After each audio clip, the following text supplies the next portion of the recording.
నా నిగ్గదీసి అడిగే మునగాడు. మిత్రులారా, ఈరోజు అలంపూర్ శాసనసభ ఎన్నికల సందర్భంగా మీ అభిమాన నాయకుడు, నా మిత్రుడు, సోదరుడు సంపత్ కుమార్ను అత్యధిక మెజార్టీతో ఇక్కడ ఎమ్మెల్యేగా గెలిపించడానికి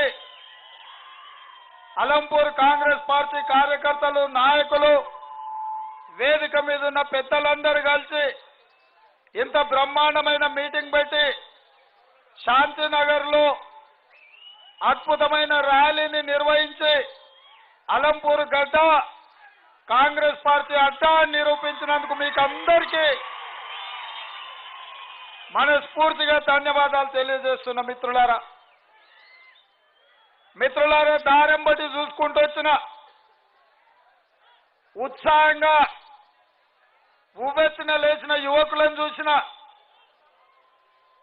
దుకాణాల ముందలు ఉండే వ్యాపారస్తులను చూసిన, మిద్దెల మీద నుంచి మా అక్కలు, మా ఆడబిడ్డల్ని చూసిన, ఎవరిని చూసినా రైతులు కావచ్చు, విద్యార్థులు కావచ్చు, నిరుద్యోగ యువకులు కావచ్చు, మహిళలు కావచ్చు, మైనారిటీలు కావచ్చు, మా పాత్రికేయ మిత్రులు కావచ్చు, వాళ్ళ కళ్ళల్లో ఒక కొత్త ఉత్సాహం కనిపిస్తుంది, వాళ్ళ నడకలో ఒక కసి కనిపిస్తుంది, వాళ్ళ మాటలో ఒక పట్టుదల కనిపిస్తుంది. 10 సంవత్సరాలు మమ్మల్ని నమ్మించి మోసం చేసి మా అలంపూరు ప్రాంతాన్ని ఎడారిగా మార్చిన టీఆర్ఎస్ను బొందబెట్టాలని పట్టుదల మీ అందరిలో కనిపించింది. మిత్రులారా, ఇవాళ మీరు ఆలోచన చేయండి, ఈ ప్రాంత రాజకీయాలను ఒకసారి గమనించండి.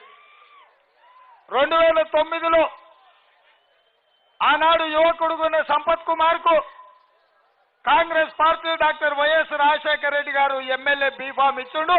నువ్వు అలంపూర్ తరఫున ఎమ్మెల్యేగా ఈ ప్రాంత పేదలు, దళితులు, ఈ ప్రాంతం బలైన వర్గాల తరఫున గొంతుకై చదువుకున్న, పీజీ చదువుకున్న విద్యార్థిగా నువ్వు అసెంబ్లీలకు రాని ఆ ఎల్ల అలంపూర్ టికెట్ మిత్రుడు సంపత్ కుమార్కి ఇస్తే, నాకు ఒకప్పటి మంచి మిత్రుడు వెంకటరామరెడ్డి పోయి సంపత్ కుమార్ వద్దు, అబ్రాహాంకి ఇయ్యమని రాజశేఖర రెడ్డి గారి దగ్గర పట్టుబట్టిండు.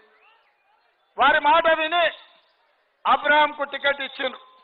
నామినేషన్ వేసిన సంపత్ కుమార్ పార్టీ క్రమశిక్షణ కలిగిన కార్యకర్తగా తనకు బీఫామ్ ఇచ్చి వెనక్కి తీసుకుంటే, వడ్డించిన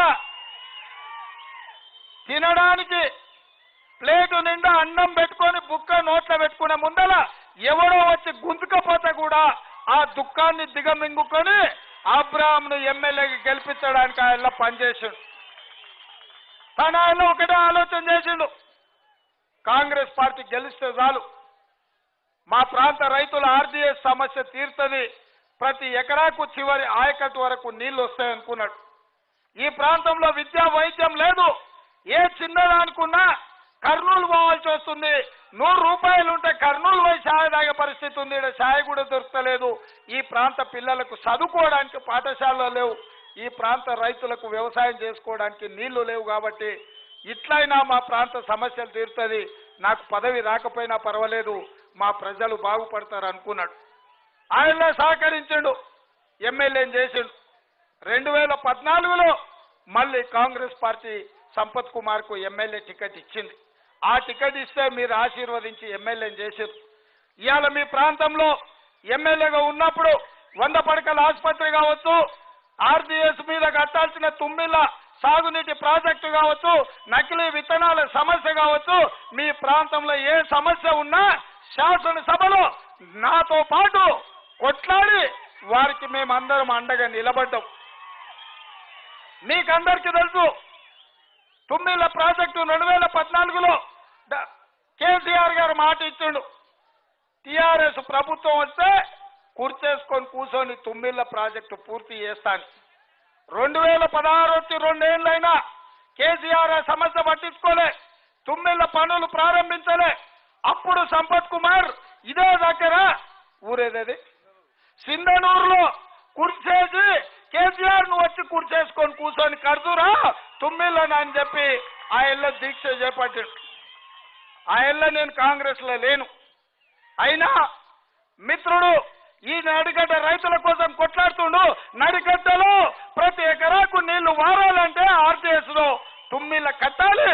ఒక మంచి సంకల్పంతో రైతుల కోసం కొట్లాడుతుండని ఆ ఎల్ల నేను వచ్చిన సుందిళ్ళ దగ్గరికి. ఆ ఎల్ల ఈ తుమ్మిళ్ళ ప్రాజెక్టు కోసం సంపత్ కొట్లాటలో నేను ప్రత్యక్షంగా పాల్గొన్నా. ఆ ఎల్ల ఈ నడిగడ్డ ప్రజలకు అండగా నిలబడ్డా. సంపత్ కుమార్ ఆ ఎల్ల దీక్ష చేపట్టి ముఖ్యమంత్రి గారి కాడ కుర్చేసి కూర్చోబెట్టిండు.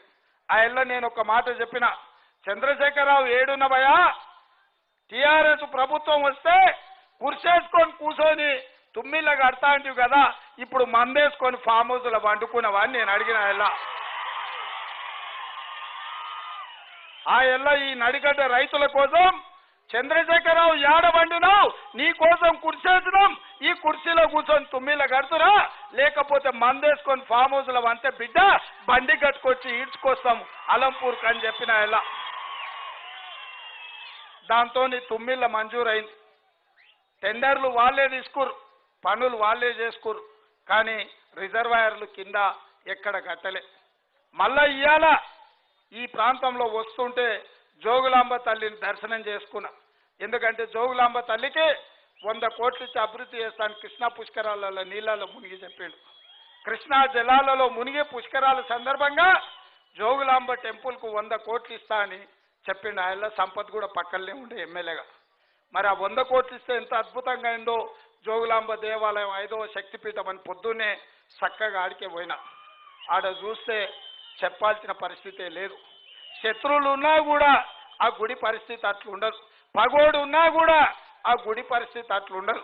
ఇవాళ ఈ తెలంగాణ రాష్ట్రంలో సాధించుకున్న తెలంగాణలో ఆనాడు తెలంగాణ ఉద్యమంలో ఈ ప్రాంతంలో చంద్రశేఖరరావు వస్తే ఈ ప్రాంత రైతులందరూ అండగా నిలబడ్డారు.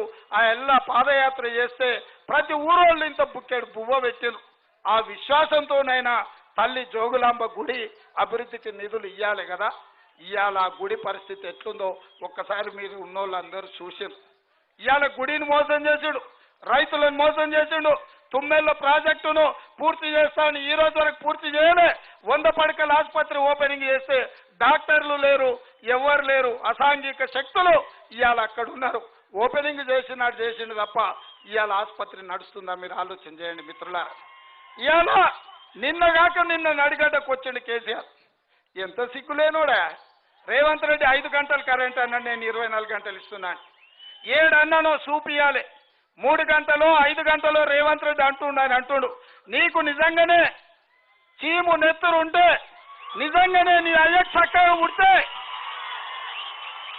ఎక్కడ 24 గంటలు విద్యుత్ వద్దు 3 గంటలు ఇస్తామని కాంగ్రెస్ పార్టీ వస్తే అని ఎక్కడన్నామో చూపియాలి చంద్రశేఖరరావు. నువ్వు ఎందుకు మాట్లాడుతున్నా? ఇవ్వాలంటే ఉచిత కరెంటు కాంగ్రెస్ ఇచ్చింది.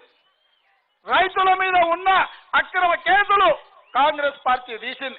1200 కోట్ల రూపాయల విద్యుత్ బకాయిలు ఉంటే ఒక్క సంతకంతో 2004లో ఎల్బీ స్టేడియంలో సోనియమ్మ ముందు డాక్టర్ వైఎస్ రాజశేఖర రెడ్డి సంతకం పెట్టి ఉచిత కరెంట్ ఇచ్చిండు. రైతుల మీద ఉన్న విద్యుత్ బకాయిలు రద్దు చేసిండు, అక్రమ కేసులు తొలగించండు.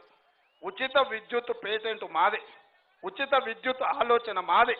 ఈ రైతులు బాగుపడాలంటే ఉచిత విద్యుత్ ఇయ్యాలని ఆలోచన చేసింది కాంగ్రెస్ పార్టీ, ఇచ్చింది కాంగ్రెస్ పార్టీ. ఇవాళ 24 గంటలు అంటున్నాను. నేను అలంపూర్ బిడ్డల సాక్షిగా ఈ నడిగడ్డల్ని కూర్చుంటా. ఎవడు టీఆర్ఎస్ తోడో రాండి, ఏ సబ్ స్టేషన్ కైనా పోదాం. ఒకవేళ 24 గంటల విద్యుత్ రైతులకు ఇచ్చుంటే నేను మా సంపత్ కుమార్ నామినేషన్లు వేయం. ఇక్కడి నుంచి ఇక్కడనే మేము ఇంటికి పోతాం.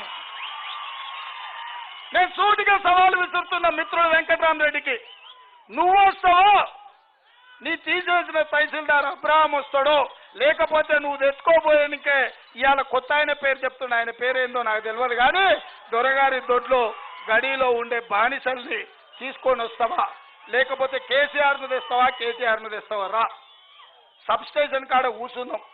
24 గంటలు విద్యుత్తు టీఆర్ఎస్ ఒకవేళ ఇచ్చి ఉంటే ఈ ప్రాంత రైతులకు మేమిద్దరం నేను వేసిన నామినేషన్ వాపసు తీసుకుంటా, మా మిత్రుడు నామినేషన్ వేయడు, నేను సూటిగా సవాలు విసురుతున్నాను. ఒకవేళ విద్యుత్ ఇవ్వకపోతే మీరు సిగ్గునప్పినోళ్ళు మీ నామినేషన్లు వాపసు తీసుకోరు మాకు తెలుసు, కానీ నడిగడ్డ మీద ముక్కు నేలకు రాసి ఈ ప్రాంత రైతులకు క్షమాపణ చెప్పాలి. అదేవిధంగా ఇవాళ కర్ణాటక అడ్డం పడుతుంది అంటుండు. నేను ఇవాళ కర్ణాటకలో మా ప్రభుత్వం ఉంది. ఆర్డీఎస్ నీళ్ల సమస్య మీద కర్ణాటక ప్రభుత్వంతో ఉన్న పంచాయతీలన్నీ నేను తెలుస్తా. డీకే శివకుమార్ నాకు మంచి మిత్రుడు, సిద్ధరామయ్య గారు నన్ను బాగా అభిమానిస్తాడు, పెద్ద మనిషి ముఖ్యమంత్రి. మేము పోయి నేను సంపద పోయి కూర్చొని పక్క రాష్ట్రంలో కాంగ్రెస్ ప్రభుత్వం ఉంది, శాశ్వతంగా ఆర్డీఎస్ సమస్య కర్ణాటకతో తెంచే పూచి బాధ్యత మేమిద్దరం తీసుకుంటాం. ఎందుకంటే ఈ ప్రాంతంలో పుట్టిన బిడ్డ, మీ బిడ్డ చిన్న దళిత కుటుంబంలో చదువుకొని ఇంతకొచ్చి ఈరోజు ఎదిగి మీకు ఎమ్మెల్యే, ఏఐసిసి సెక్రటరీ, మహారాష్ట్రకి ఇన్ఛార్జ్ అయిందంటే మీ ఆశీర్వాదం ఉండబట్టి, మీ అభిమానం ఉండబట్టి, మీరు ఆదరించారు కాబట్టి మీ అలంపూర్లో ఎక్కడో మారుమూల పల్లె దళిత కుటుంబంలో పుట్టిన సంపత్ కుమార్ ఇవాళ ఏఐసి సెక్రటరీ, మహారాష్ట్ర అశోక్ చవాన్ లాంటి మాజీ ముఖ్యమంత్రుల సరసన కూర్చొని దేశ రాజకీయాలను ఇవాళ నిర్ణయిస్తున్నాడు. మీరు ఆలోచన చేయండి సోదరులారా. ఆయన సంపద వద్దని అబ్రహాం తెచ్చిండు, మరి ఇవాళ అబ్రహాం కూడా వద్దు ఇంకొకరిని తెస్తా అంటుంది. ఏందా ఈ కుట్ర? ఏంది కుట్ర? ఆయన అబ్రహాం తెచ్చింది నువ్వే కదా, మరి అప్పుడే అబ్రహాం చేదైపోయిండు, కొత్త ఆయన మీకు ముద్దయిపోయిందా? ఏంది పరిస్థితి? దేనికోసం పార్టీ మారిండు? ఆ మాత్రం ఎమ్మెల్సీ కాంగ్రెస్ పార్టీ ఇవ్వకపోతుండేనా మా మిత్రుడికి? మీ తాతలు, మీ తండ్రులు ఈ కాంగ్రెస్ నుంచి, మీ తాత నీలం సంజీవారెడ్డిని కాంగ్రెస్ పార్టీ రాష్ట్రపతిని చేసి ఈ దేశానికే ఒక గొప్ప నాయకుడిని చేసింది. నీ తండ్రిని కాంగ్రెస్ పార్టీ ఈ ప్రాంత ప్రజలు భుజాల మీద మోసి, నాగేశ్వరరెడ్డి లాంటి వాళ్ళు పెద్దలు, ఈ ప్రాంతంలో లక్షలాది మంది ఈ ప్రాంత ప్రజలు అండగా నిలబడి నీ తండ్రికి గొప్ప గౌరవం ఇచ్చింది కాంగ్రెస్ పార్టీ. వైఎస్ రాజశేఖర రెడ్డి గారు ఉన్నప్పుడు నువ్వు చెప్పిందే శాసనమైంది. సంపత్ కుమార్కి ఇచ్చిన బీఫామ్ను కూడా మార్చి అబ్రాహాంకి ఇచ్చిండ్రు. కాంగ్రెస్ ఏం తక్కువ చేసిందని మా మిత్రుడిని అడుగుతున్నా, చల్లా వెంకట్రామరెడ్డి. నేను సూటిగా ఏం తక్కువ చేసింది? నీ కుటుంబము, నీ ప్రతిష్ట, నీ తాతలు, నీ తండ్రులు, నువ్వు గర్వంగా బతికి మాది చల్లా కుటుంబం అని చెప్పుకునే నువ్వు కల్వకుంట్లో దగ్గరకు పోయి పిచ్చకుంట్లో నాకు జీతం ఉంటావా?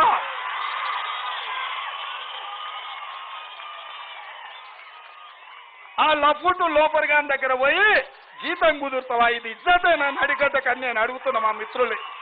ఇదేనా నడిగడ్డ పౌరుషం? ఇదేనా నడిగడ్డ పౌరుషానికి కుత్తుకలు తగిన తలలు చిందబడ్డ నడిగడ్డ బిడ్డలు నిలబడ్డారు తప్ప ఒకటి దగ్గర పోయి బానిసగా తల వచ్చి దొరగారి దొడ్డిలో నువ్వు జీతగాడిగా కుదరడం నీ ఆత్మగౌరవం చల్ల వెంకట్రామరెడ్డి చెప్పు. నేను నీ మిత్రుడిగా అడుగుతున్నా. నేను నీకు పాత మిత్రుడిని. నాకు నిజంగా చాలా అవమానం అనిపించింది, తల తీసేసినంత అనిపించింది. వెంకట్రామరెడ్డి అనేటోడు రాజకీయాలు చేస్తే చేస్తాడు, లేకపోతే ఇంట్లో ఉంటాడు అనుకున్నా, కానీ చంద్రశేఖరరావు దగ్గర పోయి జీతం కుదురుతాడని నేను అనుకున్నా. ఇదా మన పౌరుషం? నడిగడ్డకు పేరుంది, ప్రతిష్ఠ ఉంది. గద్వాల కోటలో సోమనాథుడి నుంచి ఈ ప్రాంతానికి ఒక పౌరుషం ఉంది. మా బోయే మిత్రులు సైనికులుగా, సైన్యాధిపతులుగా ఈ ప్రాంతంలో పౌరుషం కోసం, ఇచ్చిన మాట కోసం తలదగి కిందపడ్డ నిటారుగా నిలబడి కొట్లాడిన గడ్డ. ఈడ కరువు వచ్చినా, కాటకాలు వచ్చినా పంతాలు పట్టింపులు ఎప్పుడు వదలలే. నువ్వు ఇవాళ ఇవన్నీ వదిలేసి పొయ్యి ఆయన దగ్గర కూర్చున్నావంటే ఇది నీకు మంచిదా? నువ్వు ఆలోచన చేయి మిత్రమా అని నేను చెప్పదలుచుకున్నా. అదేవిధంగా నేను మొదటి నుంచి గట్టుబీవుడు నాకు బాగా తెలుసు. మా కుటుంబం నేను మామ అని పిలిచేటోని. ఆయన మొట్టమొదటిసారి బోయలకు ఎమ్మెల్సీ ఇస్తా, గట్టుబీవునికి ఇస్తా అని కేసీఆర్ బోయల్ని నమ్మించి మోసం చేసాడు, గొంతు కోసాడు. బోయల్ని ఎస్టీలో చేరుస్తా అన్నాడు, కానీ మీకు ఎమ్మెల్సీ ఇయ్యలే, మీకు ఎస్టీలో చేర్చలే. నేను ఇవాళ చెప్తున్నా, మీ బిడ్డగా చెప్తున్నా, నేను ఏడాది కింద సంపత్ చెప్పిన మా భీముడి కుటుంబాన్ని తీసుకురా గద్వాలే టికెట్ ఇద్దామని, కానీ వాళ్ళ రాలే.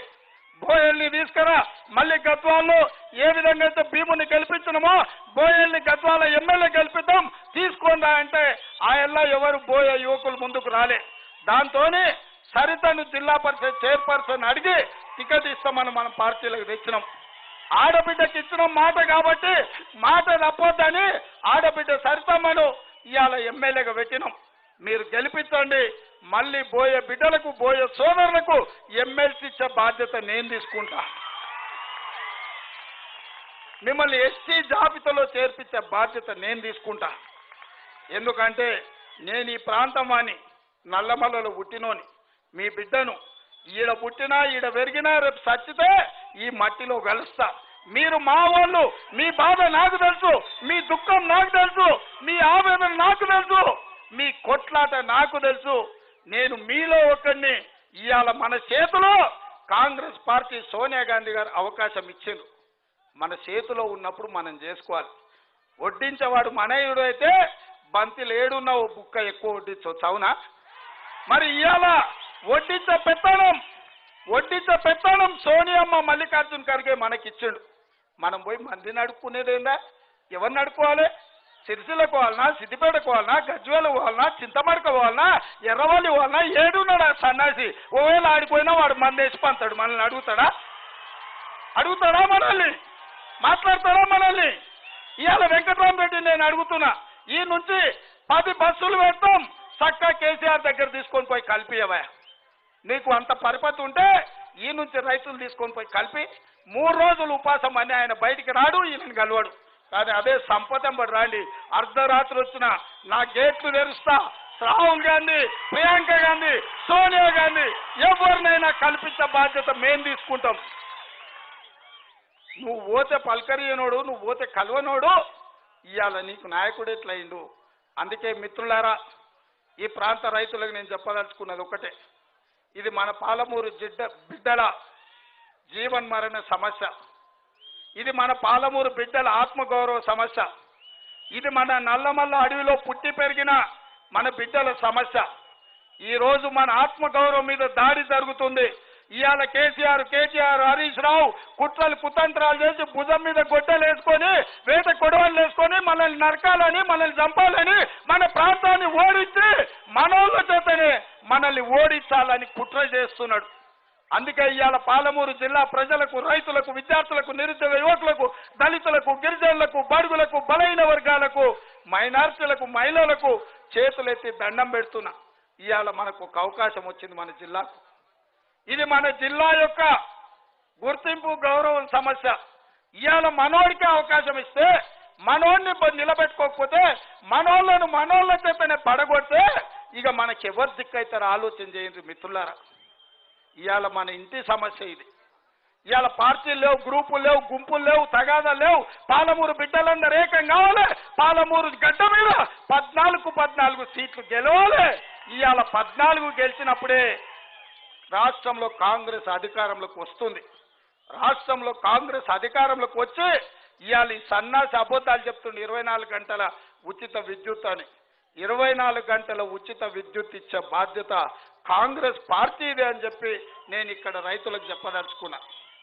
అదేవిధంగా ధరణి రద్దు చేస్తే రైతు బంధు పోతుంది అంటున్నాను. తాగిన అవా నువ్వేమన్నా? రైతు బంధు 2018 మొదలు పెడితే ధరణి 2020లో వచ్చింది.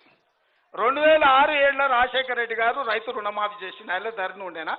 రైతు రుణమాఫీ చేయలేదా? వ్యవసాయ పనిముట్లు ఇయ్యలేదా? విత్తనాలు సబ్సిడీలు ఇయ్యలేదా? ఏం తక్కువైంది? ఎరువుల సబ్సిడీలు ఇయ్యలేదా? 18-19లో రైతు బంధు రాలేదా? ధరణిని దోపిడీకి ఏటీఎం. ఇలా ధరణి కంటే నాణ్యమైన విధానాన్ని తీసుకొస్తామని మేము చెప్తే ఆయన పెడబొబ్బలు పెడుతుండు.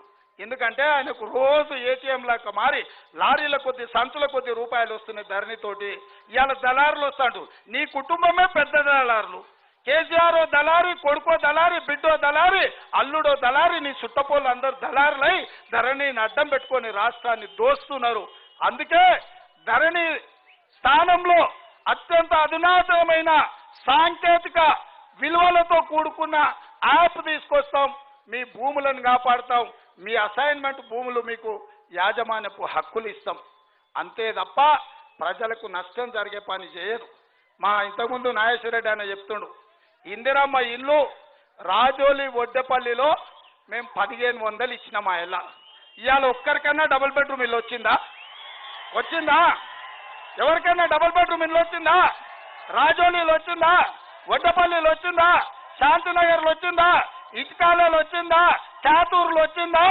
ఏడొచ్చిందో నాకు చెప్పండి. ఏ పేదోళ్ళకి డబుల్ బెడ్రూమ్ ఇల్లు వచ్చినావో నేను అందుకే సూటిగా సవాల్ ఇస్తున్నా. ఏడేడైతే డబుల్ బెడ్రూమ్ ఇల్లు నువ్వు ఇచ్చినావో గా వాళ్ళ ఓట్లు నువ్వేసుకో. ఏడైతే ఇందిరమ్మ ఇల్లు ఇచ్చినామో గా ఊర్లో ఓట్లు మేము వేసుకుంటాం. ఈ సవాల్కు సిద్ధమా కేసీఆర్ అని నేను అడుగుతున్నా. ఏ ఊర్లో ఇందిరమ్మ ఇల్లు ఇస్తే గా ఓట్లు మావి, మా సంపత్ కుమార్వి. ఏడ డబుల్ బెడ్రూమ్ ఇల్లు ఇస్తే మీరు ఎవడేసుకుంటాడో వేసుకోండి. ఈ సవాలు ఒప్పుకుంటే ముందుకు రమ్మని ఆ సన్నాసులను డిపాజిట్ వస్తే మళ్ళీ చూద్దాం. అందుకే మిత్రులారా, ఎర్రటెండైనా మిట్ట మధ్యాహ్నమైనా అన్నం తినకుండా అద్భుతమైన స్వాగతం పలికి వాస్తవంగా అల్లంపూర్కి ఎప్పుడు వద్దామన్నా నల్లపిల్లి అడ్డం వచ్చినట్టు ఏదో సమస్య అడ్డం వస్తుంది. ఇవాళ కూడా హెలికాప్టర్లో రావాలి మా తమ్ముని దగ్గరికి అనుకుంటే దాంట్లో కూడా ఏందో రిపేర్ అన్నాడు. దాంట్లో కూడా టీఆర్ఎస్ తోటి దూరినట్టున్నాడు. ఇక నేను అన్న ఇట్లా కుదరదు, నడువురి రోడ్డు మీద పోదాం. ఒకవేళ బండి కూడా లేకపోతే నడుచుకుంటూ నన్ను పోదాం, కాళ్ళు బాగానే ఉన్నాయి, అలంపూర్ పోవాల్సిందే అని మీ దగ్గరకు వచ్చిన. జోగులాంబని దర్శించుకున్న మిత్రుడు సంపత్ని గెలిపించమని మిమ్మల్ని అందరిని అడుగుతున్నా. ఇవాళ ఈడ మాకు బంధువులు ఉండ్రు, మాకు వర్గం ఉంది. 1984-85 ఎన్నికల నుంచి ఈ రోజు వరకు అలంపూర్ ఎన్నికలలో మాకు ప్రత్యక్ష సంబంధాలు ఉన్నాయి. 35 ఏళ్ల నుంచి ప్రాంతంలో పాత నాయకులను అడుగుండ్రి. లింగన్వాయి దామోదర్ రెడ్డి నుంచి మొదలు పెడితే ఎవరినైనా ఈ ప్రాంతంలో ఉన్న వాళ్ళు అడుగుండ్రి. ఈ ప్రాంతంలో ఈ నడిగడ్డ రాజకీయాలలో నాకు అనుబంధం ఉంది. నేను ఎమ్మెల్సీ అయినా అంటే ఉత్తగా కాలే, ఈ నడిగడ్డ నుంచే ఓట్లు పడితే అయినా. అలంపూర్ గద్వాల నుంచి అత్యధికంగా తిరుమల రెడ్డి మీకు తెలుసు, ఐజాల తిరుమల రెడ్డి అన్న వాళ్ళందరూ మాకు సన్నిహితులు. ఈ కుటుంబాలన్నీ మాకు కావాల్సిన వాళ్ళు. ఇవాళ కావాల్సిన వాళ్ళందరికీ నేను ఒక్కటే మాట చెప్పదలుచుకున్నా. ఇక జెండాలు ఎజెండాలు చూడకండి, గ్రూపులు చూడకండి, గుంపులు చూడకండి. మనమందరం ఏకమయ్యి మన పార్టీని గెలిపించుకోవాలి.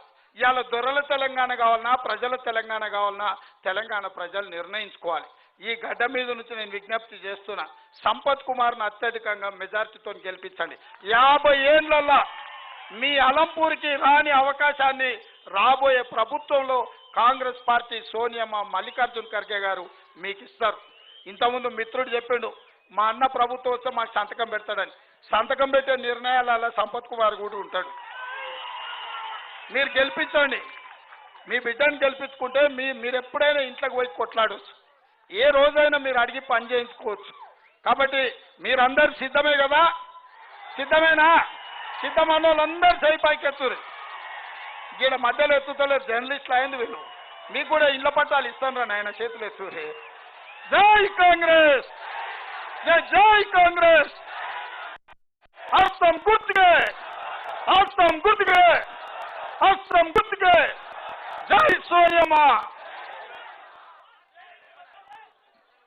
మా మిత్రుడు అన్ని చెప్పినవన్నా 6 గ్యారెంటీలు చెప్పలేదని ఇంకో కాగితం చేతులు ఇస్తున్నాడు. మహాలక్ష్మి మీకు తెలుసు, మా అక్కలు ఇల్లు నడవాలంటే కష్టం ఉన్నది. ఇల్లు నడవాలంటే అక్క చేతుల్లో అమ్మ చేతుల్లో పైసలు ఉండాలి. ఆయన చేతులు ఉంటే బెల్ట్ సబ్బులు ఇచ్చి వస్తాడు.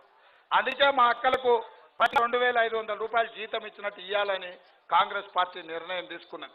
సిలిండర్ కూడా ఇవాళ 1200 కొంటూరు, 500కే మీ ఇంటికి సిలిండర్ తేవాలని మా అక్కలు అందరినీ ఇచ్చేసారు.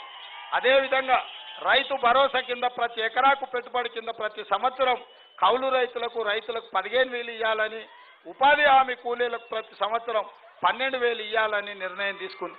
భూమి ఉన్నోళ్లకు ఉచిత విద్యుత్ వస్తుంది, కానీ ఇండ్లు ఉన్నోళ్లకు ఉచిత విద్యుత్ లేదు. అందుకే పేదోళ్లకు ఇండ్లకు కూడా 200 యూనిట్ల వరకు ఉచితంగా మీ ఇంటి కరెంటు కూడా ఇవ్వాలని చెప్పి ఇవాళ కాంగ్రెస్ పార్టీ నిర్ణయం తీసుకుంది. అదేవిధంగా ఇవాళ 5 ఏళ్ల నుంచి 2,000 పింఛన్ ఇస్తుండు, అది ఏ మూలకి సరిపోతలేదు. అందుకే పెన్షన్ చేయుత పథకం కింద 4,000 రూపాయలు పెన్షన్ ఇవ్వాలని ఇవాళ కాంగ్రెస్ పార్టీ నిర్ణయం తీసుకుంది. మరి ఇవన్నీ జరగాలంటే కాంగ్రెస్ గెలవాలి, ఇందిరమ్మ రాజ్యం రావాలి. మీరందరూ గ్రామాలకు పోయి, మా యువకులు చదువుకున్న వాళ్ళు చాలా మంది ఉన్నారు, సెల్ ఫోన్లు ఉన్న వాళ్ళు అందరి చేతుల్లో సెల్ ఫోన్లే ఉన్నాయి. ఇల్లు తిరగండి, ఈ విషయాలు చెప్పండి. కాంగ్రెస్ను గెలిపించండి అని చెప్పి మీకు తెలియజేస్తూ మీ అందరి దగ్గర సెలవు తీసుకుంటున్నారు. ధన్యవాదాలు. అదేవిధంగా చేనేతలు, ఈ ప్రాంతం చేనేత చాలా పద్మశాలీలు. ఇక్కడ పట్టు పరిశ్రమకు ఈడ చేనేత గద్వాల అలంపూర్ ప్రాంతంలో ఉండే చేనేత, రాజోలి ప్రాంతంలో ఉండే చేనేత కార్మికులను మీ కష్టాలు తీసే బాధ్యత కూడా కాంగ్రెస్ పార్టీ తీసుకుంటుంది. మిత్రులారా,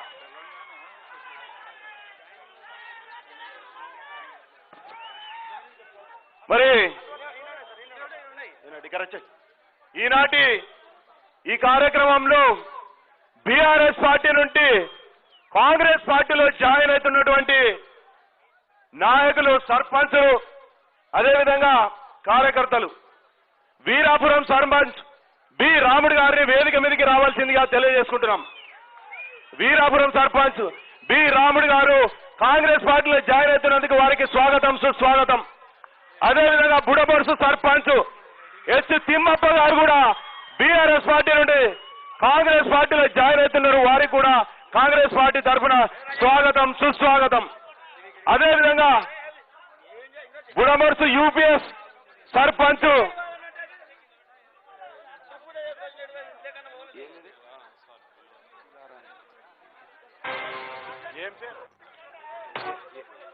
అదేవిధంగా యూపీఎస్ సర్పంచ్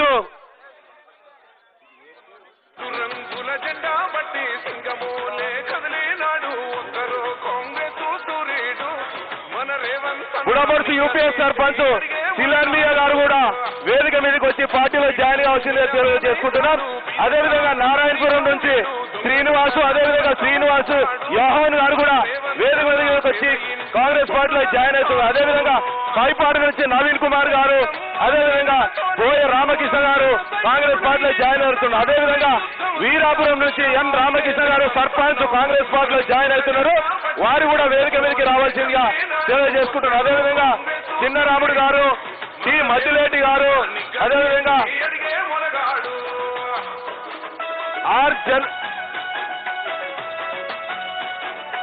ఆర్ జానయ్య గారు,